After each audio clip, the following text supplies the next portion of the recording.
Hi friends, welcome to my channel. இன்றைக்கி பார்த்தீங்கன்னா செம்பருத்தி பூவை பற்றி தான் பார்க்க போகிறோம். இது பாருங்கள், எங்கள் வீட்டில் இருக்க செம்பருத்தி பூச்செடி. இந்த செம்பருத்தி பூ வச்சு 5 இயர்ஸ் ஆகுது. நானே எங்கள் வீட்டுக்காரும் கல்யாணம் பண்ண புதுசில் கல்யாணம் பண்ணி அடுத்த நாளே இந்த செம்பருத்தி செடி தான் வச்சோம்.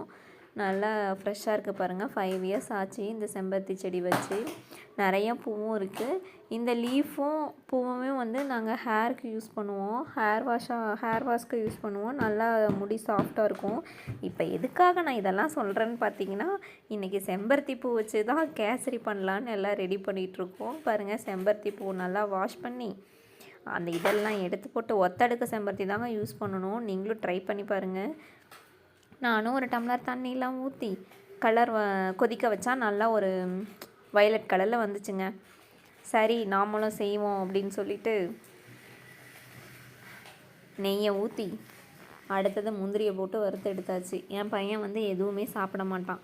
அதனால் முந்திரி மட்டும் ஃப்ளேவருக்காக போடலான்னு சொல்லி போட்டாச்சு.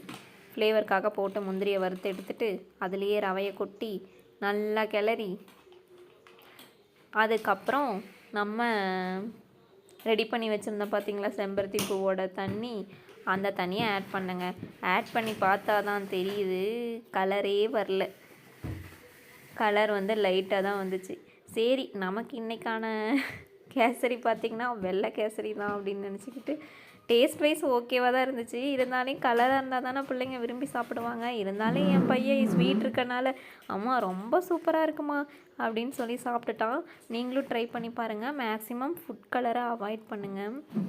ஒரு வேளை நிறைய செம்பருத்தி பூ போட்டிருந்தா ஒரு வேளை கலர் வந்திருக்குமோ என்னமோ. நான் வந்து ஒரு 5 செம்பருத்தி தான் போட்டேன்.